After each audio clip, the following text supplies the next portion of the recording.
Hello friends, welcome to mindfully C tutorials. आज हमने अपने लास्ट ट्यूटोरियल में पढ़ा कि कैसे व्हाट इज एरे, एरे कितने टाइप्स के होते हैं, 1 डायमेंशन, 2 डायमेंशन एंड 3 डायमेंशन। अपने इस ट्यूटोरियल में हम आपको 1 डायमेंशन एरे के बारे में डिटेल में बताएंगे। 1 dimension array, the array which is used to represent and store data in a linear form is called as single or 1 dimension array। यानी कि वो array जो डाटा को लीनियर फॉर्म में या 1 डायमेंशन में स्टोर करता है, सिंगुलर सीक्वेंशियल, उसे हम 1 डायमेंशन array कहते हैं। फॉर एग्जाम्पल इंट बताता है कि जो डाटा यानी कि जो एरे है वो इंटीजर टाइप का है। a is the name of the array and it stores 3 element, यानी कि a एरे जो है वो 3 एलिमेंट स्टोर करेगा। लाइक यहाँ पे हमने दिया 2, 3, 5। इसने यहाँ पे इस एरे ने 3 एलिमेंट्स जो है वो लिए हैं, स्टोर किए हैं। नेक्स्ट इज कैर। कैर बता रहा है कि जो एरे है वो कैरेक्टर टाइप का है। Name of the array is ch और 20 एलिमेंट्स। जो एरे है वो 20 एलिमेंट्स जो है वो स्टोर करेगा। आप देख रहे हैं कि यहाँ पर जो हमने नाम दिया है यानी कि जो एलिमेंट्स दिए हैं वो मैक्सिमम 10 या 12 कैरेक्टर्स ही ले रहा है। तो जब आप जितनी भी वैल्यू एरे को दे देते हैं तो वो कंटिन्यूसली उतनी मेमोरी जो है वो स्टोर कर लेता है। तो आप जो साइज है, जब भी एरे को आप साइज देंगे तो आपने जितनी वैल्यूज जब भी आप एरे को साइज देंगे तो जितनी वैल्यूज भी आप एरे में स्टोर करवाना चाहते हैं उसके अकॉर्डिंग ही आप उसका साइज देंगे।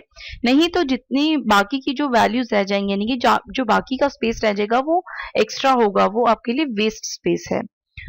float is the data type of array। stack, name of array 3, यानी कि 3 floating point नंबर जो है वो स्टोर करेगा।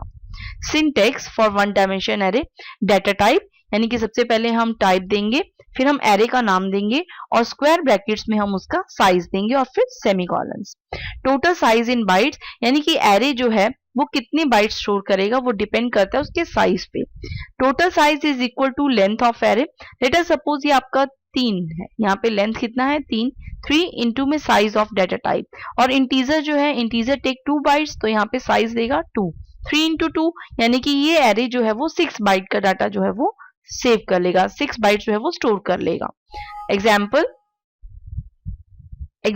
3 into 2 is equal to 6 bytes. तो इट मीन्स जो फर्स्ट एरे हमने लिया है वो 6 बाइट जो है वो मेमोरी में स्टोर कर लेगा। मेमोरी एलोकेशन यानी कि किस तरह से एरे को मेमोरी एलोकेट होती है। जैसे कि मैंने आपको कहा एरे का नेम होता है, एरे में जो भी एलिमेंट होगा वो 0th से ही स्टार्ट होगा, यानी कि जो एरे के एलिमेंट्स हैं वो 0th से स्टार्ट होते हैं, 1 से नहीं। R is the name of the array and 0th element। ये बताता है कि एरे का कौन सा एलिमेंट है, ये 0th, 1st, 2nd, 3rd, 4th, यानी कि स्क्वायर ब्रैकेट्स में हमें सबस्क्रिप्ट मिलता है कि एरे का कौन सा एलिमेंट, और जो ये वैल्यू है वो वैल्यू है एरे के 0th एलिमेंट पे ये वैल्यू स्टोर है, एरे के फर्स्ट एलिमेंट पे ये वैल्यू स्टोर है, एरे के सेकेंड एलिमेंट पे ये वैल्यू स्टोर है, और जो नीचे दिए गया है ये है मेमोरी एड्रेसेस। जैसे हमने अगर एरे को इंटीजर टाइप का डिक्लेयर की है तो फर्स्ट एड्रेस है 6501, ये हमने बाय डिफॉल्ट एड्रेस लिया है। अब it take 2 bytes because it is of integer type. Then next element is stored at location 6503, next 6505, next 6507 and next 6509। Next is ऊपर आपको दे रखा है array name, arr and ith element. This is the value of elements and this is the address of elements। Accessing elements of an array यानी कि अगर हमने array के एलिमेंट को एक्सेस करना हो, रीड करना हो, तो हम कैसे करेंगे। Access is done with the help of subscript, यानी कि एरे के एलिमेंट को एक्सेस करने के लिए हमें उसके सबस्क्रिप्ट की जरूरत होती है। The number in the brackets following the array name, जो आपको यहाँ पर मैंने आपको कहा जो भी ब्रैकेट के अंदर होता है वो उसका सबस्क्रिप्ट होता है कि वो एरे का कौन सा एलिमेंट है, that is elements position in the array.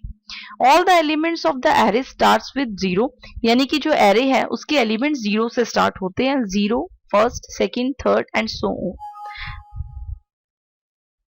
For example एर2 मतलब एरे का नाम और उसका 3rd element. We are accessing 3rd element of an array, 0, 1, 2 यानी कि 3rd एलिमेंट।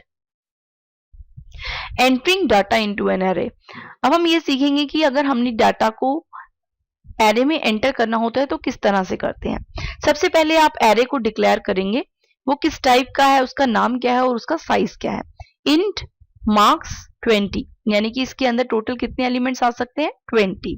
अब आप एरे में डाटा कैसे एंटर करेंगे, फॉर लूप लगाएंगे for i is equal to 0 क्योंकि 0 से स्टार्ट होता है, i is less than equal to 20 तो i की वैल्यू आपने कहां तक चला दी 20 तक, i plus plus increment statement.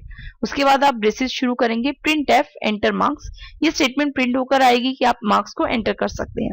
Scan F percentile D क्योंकि ये वैल्यू जो है इंटीजर टाइप में है, एरे आपका इंटीजर टाइप का है।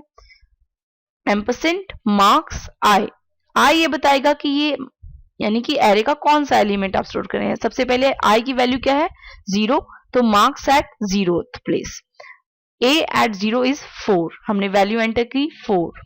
इस तरह से अब आई में इंक्रीमेंट होगा, आई की वैल्यू 1 हो जाएगी, फिर मार्क्स एट 1 प्लेस तो आप वो वैल्यू एंटर कर सकते हैं जैसे यहाँ पे 5।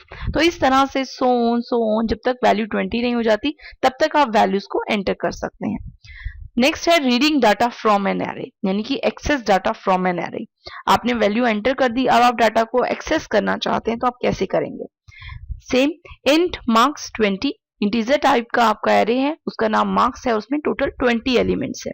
इन सम आपने एक वेरिएबल ले लिया सम टाइप का, आप फॉर लूप लगाएंगे उसको रीड करने के लिए भी और उसको एंटर करने के लिए भी। For i is equal to 0, i less than equal to 20, i plus plus, sum is equal to sum, सबसे पहले सम की वैल्यू 0 है, sum plus marks at 0। Let us suppose आपने मार्क्स एट 0 पे 4 वैल्यू दे रखी है तो 0 प्लस 4 इज 4 और वो वैल्यू सम को असाइन कर दी जाएगी 4। Printf sum of marks is this यानी कि जो मार्क है अब वो 4 हो चुका है, अब i में वैल्यू इंक्रीमेंट होगा, i की वैल्यू 1 हो जाएगी, मार्क्स की value marks at 1 place that is 4 और पहले सम की वैल्यू 4 है तो 4 प्लस 4 8, सम में क्या वैल्यू हो जाएगी 8।